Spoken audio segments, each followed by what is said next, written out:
Avec Murillo qui va centrer, peut-être le troisième. Et golasso! Mason Greenwood! Je vous l'ai dit, il est dans un grand soir. Je vous l'ai dit, la prochaine situation, il la mettra au fond. Et il a mis au fond. Mason Greenwood! Je vous l'ai dit combien de fois, Mason Greenwood fait une bonne prestation. Et alors? Les rageux, les anti-OM qui sont dans le chat, vous êtes tous anti-OM. Vous voulez pas voir l'OM gagner. Vous voulez pas voir l'OM faire du spectacle et marquer 3 buts. 3-0 pour l'OM. J'en bave là. Mason Greenwood qui marque le troisième. Et encore Amir Murillo. Encore Amir Murillo à la passe. Voilà. Et il est content Amir Murillo. Encore content Amir Murillo. Il fait ça Amir. Il fait ça Amir. Regardez bien. Regardez bien. Le contrôle pied gauche, la frappe pied droit de Mason Greenwood. Je vous l'ai dit, la prochaine situation où il sera en position de frappe, ça ira au fond des filets. Petit contrôle pied gauche, frappe pied droit. C'est net sans bavure. C'est pas Enrique contre Monaco. C'est Greenwood contre Montpellier. Allez, c'est terminado cacao. Le match est terminé sur ce score de 5-1. L'OM a remporté son match de la plus belle des manières, surtout sur la deuxième mi-temps. Sur cette deuxième mi-temps avec 5 buts. 5 buts marqués par Greenwood sur penalty, marqué sur un doublé de Greenwood à la 67e pardon, à la 60e Gouiri.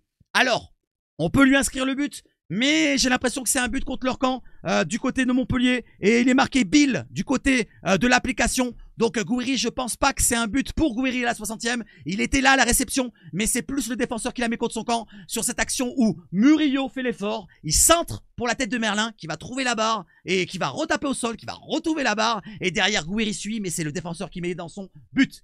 Du côté du quatrième but, nous avons Jonathan Rowe qui marque un but exceptionnel. Un but à la... Je sais pas qui en fait. À la Zlatan. Un but à la Zlatan. Voilà, quand il nous avait mis cette fameuse talonnade un petit peu de biais contre l'OM dans les années Zlatan quand il était chez les Puputes. Un petit peu le même style, moins en force, mais bien judicieuse au premier poteau. Avec ce superbe centre d'Ulysse Garcia qui fait un excellent match.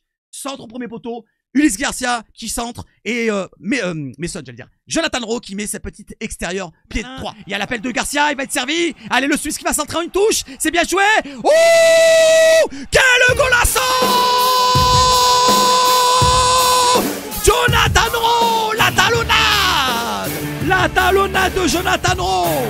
La talonnade de Jonathan Rowe dans votre gueule! Bande de rageux! Bande de rageux! La talonnade, le spectacle! Le spectacle do Brasil, Jonathan Rowe.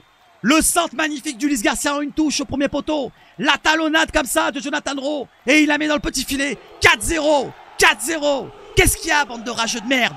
Voilà.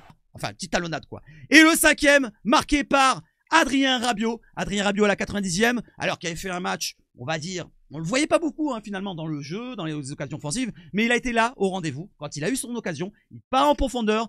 Belle passe encore de Bennacer. Je dis encore parce qu'il en a fait quand même pas mal. Il a fait une bonne entrée Bennacer. Voilà, et on voit qu'il a essayé de perforer le milieu de terrain adverse. Alors face à nous c'était très faible, mais il fait cette passe au bon moment pour Adrien Rabiot. Donc passe décisive pour Bennacer, 2 passes décisives pratiquement pour Murillo. Doublé pour Greenwood. Gouiri malheureusement pas buteur, mais il est à la réception donc... peut dire que ça peut lui donner de la confiance, voilà, hein, je pense, un petit peu.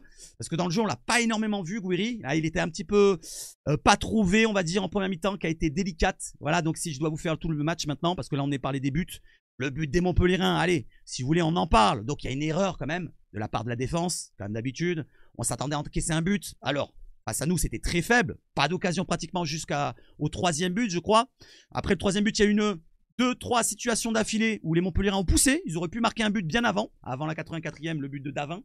Mais ce but-là, la 84e, arrive sur une erreur. Alors, il y a une erreur de placement où Kondogbia est très haut. On se demande ce qu'il fout très haut comme ça. Il est en retard sur l'action. Murillo doit compenser son placement. Derrière, Enrique doit compenser le placement de Murillo. Et derrière, malheureusement, le retour de Kondogbia, il est fautif. Il va faire la passe décisive. Il va essayer de dégager le ballon, mais il fait un centre au second poteau pour David qui met la tête. Voilà, donc Kondogbia, il a tout juste.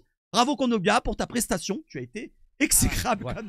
Il y a une erreur aussi. Bon, c'est le retard de Kondogbia qui doit être là. Et c'est Kondogbia qui fait la passe décisive. C'est Kondogbia, je crois. C'est Kondogbia qui fait la passe décisive. Belle passe Kondogbia. Je voulais pas parler de la défense.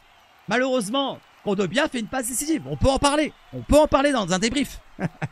Kondogbia, la superbe louche qu'il nous fait au second poteau pour Minka Ali qui va mettre sa tête devant Luis Enrique. C'est particulier, mais c'est comme ça. Un défenseur central qui est milieu de terrain à l'OM fait une passe décisive pour l'adversaire, comme d'habitude. Et on le veut titulaire en défense. Malheureusement, bon, est-ce qu'on a vraiment le choix? Est-ce que Cornelius est mieux? Je ne sais pas. Pour ma part, c'est du pareil au même. Voilà, on attendait tous Luis Felipe Ramos. Alors, Luis Felipe Ramos, pour vous dire, les amis. Alors là, je fais un petit débrief. Il était normalement dans le groupe, dans le groupe qu'on a vu ce matin. Donc, ce matin de samedi, avant le match. Et on se dit, pourquoi pas le voir rentrer en cours de match? Pourquoi pas? Voire même titulaire. Conférence de presse, on le savait très bien qu'il n'allait pas être titulaire, mais on se disait pourquoi pas une petite surprise. Bah non, aucune surprise, puisqu'il a joué avec qui? Avec la réserve. On nous prend vraiment pour des billes. On déconne, avec ce cas-là, ce dossier-là, Luis Felipe Ramos jouait avec la réserve. Il était dans le groupe, aujourd'hui, ce matin. À la limite, il joue avec la réserve, mais qu'ils ne nous le mettent pas dans le groupe. Ramos, rayez-le. Mettez même plus dans l'effectif pro. Enlevez-le du club si vous voulez. Donc ils l'ont mis dans la réserve. Voilà, je vais pas passer mon temps sur Ramos, mais ça m'a énervé. Voilà, en début de live, ça m'a énervé. Donc je reviens sur la prestation. Donc on est rentré tambour battant. Bon, on a un petit peu poussé en début de rencontre. On a réussi à obtenir un penalty avec une belle situation qu'obtient. C'est Ulysse Garcia qui fait l'effort, qui rentre dans la surface, qui fait l'effort, qui a un contre favorable et qui obtient ce penalty. Greenwood qui marque son 17e but. Penalty contre-pied parfait, pied droit. Voilà, donc on peut parler de Greenwood et ses penalty, mais il aimait, il faut les mettre.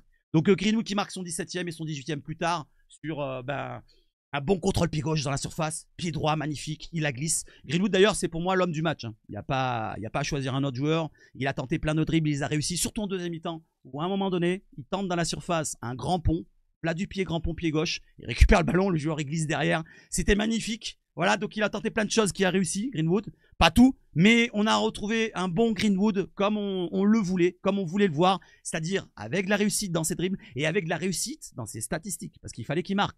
Et il a marqué. Luis Enrique maintenant. Parlons de Luis Enrique. Donc c'était un cas épineux. Moi, je voulais pas le voir. Je voulais l'écarter totalement par rapport à sa volonté de partir de l'OM. Parce qu'il veut toujours, de ce qu'on entend, il veut aller à l'Inter. C'était peut-être à l'Inter. Mais de ce qu'on a vu sur la prestation, il s'est un petit peu ressaisi, j'ai l'impression, sur la première mi-temps surtout. La deuxième mi-temps, un peu plus fantomatique, on l'a moins vu, peut-être plus dans l'effort défensif. Mais on peut dire que ça a été plutôt correct de la part de Luis Enrique. Donc ça va encore, je le sauve.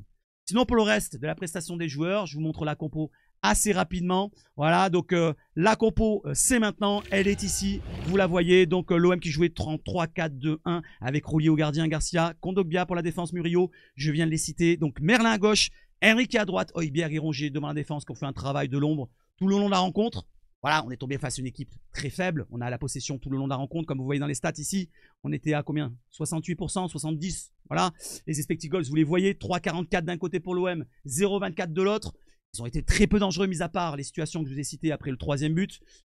Voilà, donc la compo, je reviens sur cela. On avait Rabiot et Greenwood à leur place. Et Gouiri devant, qui a une note moyenne ici, c'est parce qu'on ne l'a pas assez touché, on ne l'a pas assez vu. Alors, est-ce que c'est parce qu'on ne prend pas assez de risques du côté de l'OM? Je pense que oui. Voilà, surtout en première mi-temps, on a été à marquer ce premier but. Et après, j'ai l'impression qu'on s'est pas arrêté de jouer, mais on a essayé de déplacer le bloc. Voilà, mais tout le long de la première mi-temps. On s'est emmerdé, on s'est ennuyé, c'était ennuyeux, on l'a dit. Même Merlin, il a sous-entendu que c'était, on ne trouvait pas la solution, on essayait de déplacer le bloc et c'était vraiment ennuyeux pour leur part. Voilà. Et deuxième mi-temps, je trouve qu'on a un peu plus mis de rythme. Et par la qualité de Greenwood qui fait la différence, Murillo qui a fait aussi quelques déboulés, qui a pratiquement 2 passes décisives, et on va dire Enrique qui peut aussi aller combiner si vous voulez. Franchement, on a vu des différences qui se sont créées. Et c'est grâce à ces différences qu'on marque des buts. C'est comme ça que ça se crée. Par les provocations. Il faut prendre des risques. Bien sûr, si on prend des risques, on peut prendre des buts en contre, comme on l'a vu là sur le but de Montpellier. C'est pas vraiment un contre, mais on sait très bien que notre défense laisse à désirer. Mais nous, on a pris plaisir. Voilà, on a pris plaisir en deuxième mi-temps. J'ai pris plaisir. Première mi-temps, c'était chiant. Deuxième mi-temps, je trouve qu'on a pris plaisir. On a vu 5 buts. Je ne sais pas ce que vous en pensez, mais moi, j'ai pris plaisir deuxième mi-temps. Voilà. Maintenant, au classement, on se fait le point du classement. J'ai pas fait le point pour toute la compo. Je ne veux pas parler de Merlin ici et là. On va faire juste le point sur le classement. Et vous le voyez très bien. L'OM reprend sa deuxième place. Et oui, on repasse devant Monaco qui a fait un match nul contre Strasbourg 0-0. Ce qui nous permet maintenant d'avoir le destin dans nos mains, entre nos mains, comme on dit. Si on gagne tous nos matchs et que Monaco gagne tous leurs matchs de leur côté, eh ben on sera devant Monaco, quoi qu'il arrive. Voilà, il nous reste 4 rencontres. 4 rencontres. Le calendrier, vous le connaissez tous. On reçoit Brest le prochain match. On se déplace après à Lille, match très compliqué. Voilà, qu'on ne perde pas là-bas, c'est déjà pas mal. On sera pas loin de l'arrivée du podium déjà, je pense. Si on fait match nul à Lille, on sera probablement 3e si on gagne les 3 autres matchs. Parce qu'après, on aura le déplacement au Havre. Le Havre qui joue leur maintien, comme vous le voyez dans le classement, ils sont 16e, premier barragiste. Et après, la réception de Rennes, une équipe libérée, délivrée, 10e. Donc ça peut être un piège aussi, attention. Ça peut être un piège aussi contre Brest qui est libéré, délivré aussi. Attention à ces matchs-là. Attention au Havre aussi qui joue leur maintien. Et bien sûr, attention aux Lillois parce qu'ils jouent aussi les places européennes et les places de Ligue des Champions. Voilà pour ce petit débrief très rapide. Je pense avoir tout dit, les amis. Bon, Ligue des Champions garantie pour moi, nous dit Blitz. 58 points, deuxième, nous dit Spartos. Non, on a 55 points. On a 55 points aujourd'hui. 58 points, ça sera pour la prochaine journée, peut-être. Hein, on l'espère tous. On est à 55 points. Voilà, donc je pense avoir tout abordé avec vous. Je vous souhaite de passer une excellente soirée. Merci d'avoir suivi cette vidéo-là. N'hésitez pas à me dire ce que vous en pensez. Je ne vais pas revenir sur tout ce qui a été dit autour du club. On peut faire un petit point mercato si vous voulez. Allez, on fait un petit point mercato. On change juste ça et on met la petite transition. Let's go, cacao.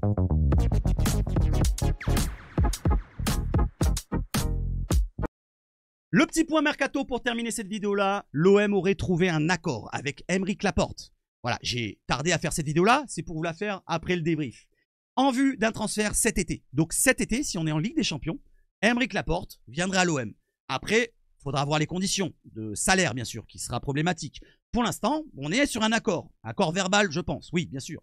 La seule condition, une qualification en Ligue des Champions, comme vous voyez, le montant du transfert s'élèverait à 10 à 15 millions d'euros.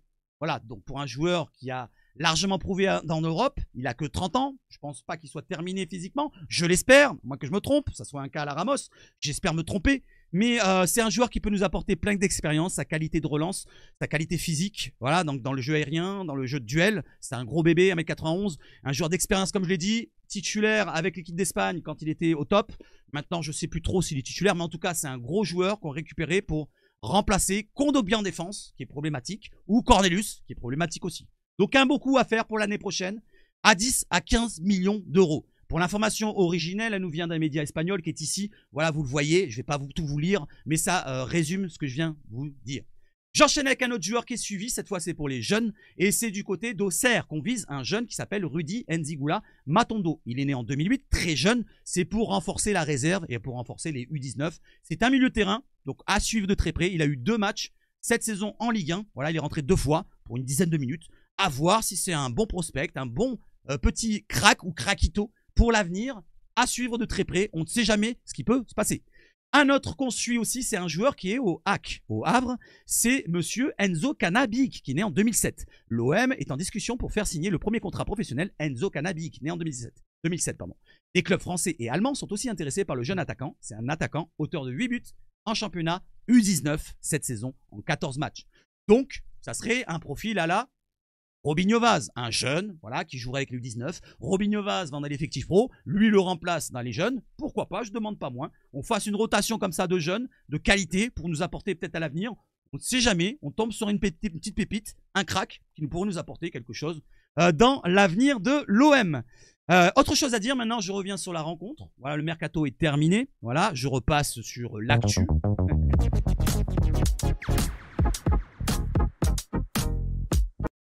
Félicitations aux supporters qui ont battu le record avec plus de 66 200 supporters. Et bravo à vous, voilà, bravo à vous pour le spectacle que vous faisiez toute la saison, pour toute la saison que vous avez faite, que ce soit dans les défaites comme dans les victoires. Aujourd'hui, c'est une victoire, voilà. Et vous étiez là, vous étiez présents. Vous n'avez pas trop fait de bronca quand le jeu était dégueulasse, parce qu'il était dégueulasse sur la première mi-temps.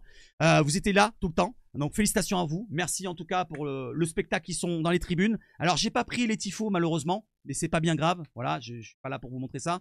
Et félicitations encore à vous, comme à Monaco. Voilà, vous avez poussé jusqu'au bout malgré le 3-0. Bravo encore aux supporters, j'envoie de la force à eux. Voilà, il y a eu une petite banderole au début pour Greenwood et Enrique. Bougez-vous. Voilà, et je trouve que finalement ils ont répondu présent. Voilà, pour terminer sur ça. Et j'espère que vous avez passé un bon moment avec moi dans cette vidéo-là. Et je vous souhaite de passer une excellente soirée, une excellente journée. Vive le foot, c'est Sébastien Foot. On se retrouve demain. Demain sur quoi? Sur la matinale. Demain à partir de 10h30 à peu près. Voilà.